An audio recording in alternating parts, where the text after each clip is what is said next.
Hello বন্ধুরা, আজকে অনেক দিন পর নিয়ে এসেছি একটা নতুন রেসিপি ভিডিও। আর এই রেসিপিটা বলতে পারো আমাদের প্রত্যেকটা বাঙালির কাছে একটা ইমোশন। চলো রান্নাটা শুরু করা যাক। আজকে আমি এখানে নিয়ে নিয়েছি প্রায় 750 মতো চিকেনের পিসগুলো খুব বেশি বড় না, মিডিয়াম সাইজের আমি কাট করিয়ে নিয়েছি। আর এইখানে আমি কড়াইতে দিয়ে দিলাম বেশ খানিকটা সর্ষের তেল, আর তার সাথে দিয়ে দিচ্ছি 1 চামচ ঘি। দুটো একসাথে ভালো করে গরম হয়ে গেলে এর মধ্যে দিয়ে দেবো আমি কুচনো পেঁয়াজ। আর ঘিয়ের মধ্যে যখন পেঁয়াজটা ভাজা হয় না, অসম্ভব সুন্দর একটা গন্ধ ওঠে। পেঁয়াজটা যাতে একটু তাড়াতাড়ি ভাজা হয় তার জন্য আমি এইখানে দিয়ে দিলাম 1 চামচ মতো নুনটা পরিমাণ মতো দিতে হবে, কারণ এখানেও মনে রাখতে হবে যে পেঁয়াজের মধ্যে আমি আগে থেকে নুন দিয়ে রেখেছি। পেঁয়াজটা মোটামুটি একটু ভাজা হয়ে গেছে, তার মধ্যে আমি দিয়ে দিলাম 4 থেকে 5 চামচ আদা রসুন বাটা। এরপর এর মধ্যে আমি দিয়ে দেবো 1 চামচ শুকনো লঙ্কার গুঁড়ি, আর দিয়ে দেবো একটু হলুদ পরিমাণ মতো। লঙ্কার গুঁড়িটা তোমরা যে যেমন ঝাল খাও সেরকম ব্যবহার করবে। এটাকে এবারে আমি ভালো করে একটু কষে নেবো। কষা হয়ে গেলে এর মধ্যে আমি দিয়ে দেবো আগে থেকে ধুয়ে রাখা চিকেনের মধ্যে আমি কিন্তু কোনো কিছুই ম্যারিনেট করি নাই, একদম প্লেন চিকেন আছে এটা। এইবারে এইটাকে খুব ভালো করে একটু কষে নিতে হবে। চিকেনটা ওদিকে কষা হতে থাক, আর এইখানে আমি বানিয়ে নেবো একটা স্পেশাল মশলা এই রান্নাটার জন্য। তার জন্য নিয়েছি 2 শুকনো লঙ্কা, গোলমরিচ, শুকনো লঙ্কা, স্টার আনিস, দারচিনি আর লবঙ্গ। শুকনো লঙ্কাটা চাইলে তোমরা অ্যাভয়েড করতে পারো, এখানে কাশ্মীরি চিলি দিতে পারো। আমরা যেহেতু একটু ঝাল খাই তাই আমি এখানে শুকনো লঙ্কাই ব্যবহার করি। এটাকে এবারে খুব ভালো করে শুকনো কড়াইতে ভেজে নিয়ে এখানে আমি শিলে একটু বেটে নিচ্ছি। চিকেনটা এদিকে অলমোস্ট কষা হয়ে গেছে, এর মধ্যে আমি দিয়ে দেবো এবারে 1 কাপ পরিমাণে টক দইটা দিয়ে এখানে ভালো করে মিশিয়ে একটু আবার ভালো করে কষে নিতে হবে। এই সময় কিন্তু গ্যাসের ফ্লেমটা মিডিয়াম থাকবে, একদমই বাড়ানো যাবে না, কারণ আমাদের টক দইটা কিন্তু কেটে যাবে। ভালো করে কষে নেওয়ার পরে চারিদিকে যখন তেলটা ছেড়ে দিয়েছি, আমি এখানে মোটামুটি 2 কাপ গরম জল ব্যবহার করেছি। তার সাথে দিয়ে দিলাম একটু চিকেনটা। এখানে আমার অলমোস্ট প্রায় রান্না হয়ে গেছে। এইবারে দিয়ে দেবো যে গুঁড়ো মশলাটা আমি রেডি করে দিলাম, সেই গুঁড়ো মশলাটা। আর এই স্পেশাল মশলাটা দিয়েই কিন্তু রেডি হয়ে যাবে চিকেন কান্তি।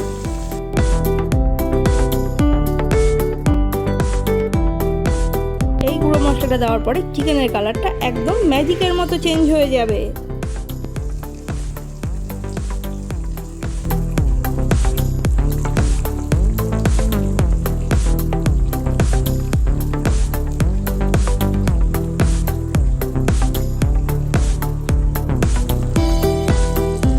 চিকেন কান্তি আমার পুরোপুরিভাবে রেডি। এবারে আমি এটাকে নামিয়ে নেব।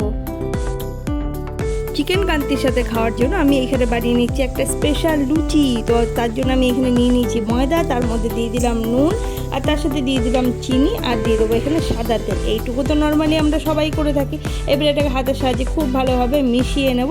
এরপরে আসি আসল কাজ, যেটা আমি করে থাকি আর যার জন্য লুচিটা অসম্ভব ভালো খেতে হয় আর নরম হয়। এইখানে দেখো আমি কড়াইতে দিয়ে দিয়েছি জল 3 থেকে 4 কাপ মতো, আর তার মধ্যে দিয়ে দিলাম নুন। আর জলটা কিন্তু এখানে ফুটছিল, আর তার মধ্যে দিয়ে দিলাম এবারে আমি ময়দাটা। এইটা হচ্ছে আসল কাজ। ময়দাটা দিয়ে খুন্তির সাহায্যে ভালো করে কিন্তু একটু মিশিয়ে নিতে হবে।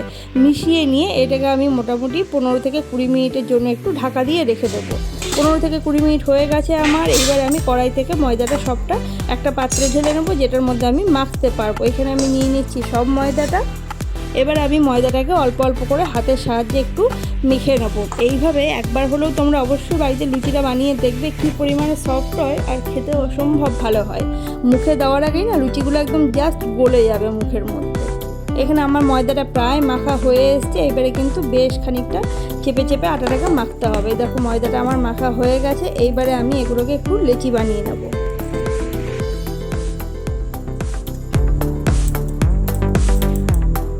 এইখানে আরও একটা ইম্পর্টেন্ট কথা বলে রাখি, এইভাবে যদি ময়দাটা মাখো লুচি কিন্তু বেলতে যেয়ে কখনোই গুটিয়ে আসবে না। এই দেখো বেলচি যেমন সেরকমই কিন্তু থেকে যাচ্ছে। আর এখানে দিয়ে দিলাম তেলের মধ্যে, আর তেলের মধ্যে দেওয়ার পরে দেখো একাই কিন্তু এগুলো ফুলে যাচ্ছে।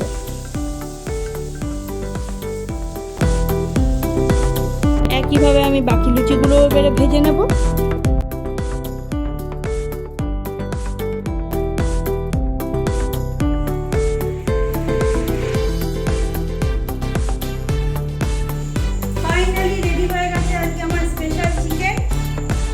চিকেন কান্তি কালারটা ব্যাপক এসছে, দেখো দারুণ কালার চিকেনের।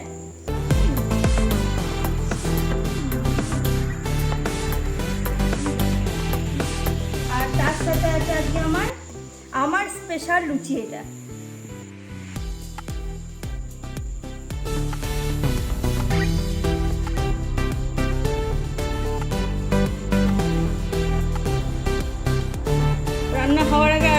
চামচ নিয়ে বসে রয়েছে খাওয়ার জন্য।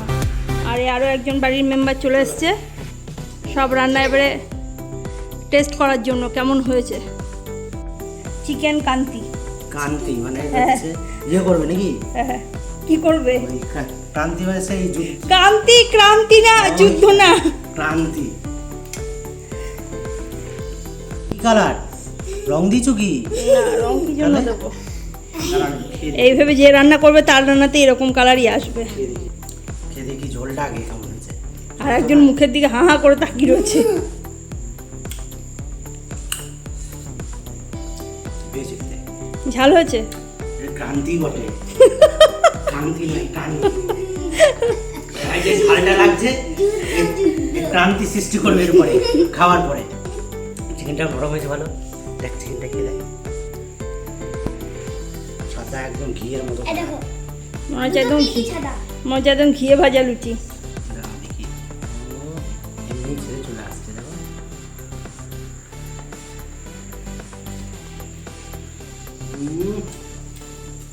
মিলিয়ে গেল পুরো, শুরু হয়ে যাবে একদম। দেখো ধরার আগেই ছেড়ে আসছে। ওখানে গিভিনি ক্রান্তি নেই, যাতে ক্রান্তি সৃষ্টি করে। এই যে এখন না করে সকালবেলা অবশ্যই কিন্তু ক্রান্তি হবেই। হ্যাঁ, যখন সকালে উঠে চাপ পড়বে তখন এই যে লুচির সাথে একটু দুজনা দু হাত মারামারি করছে।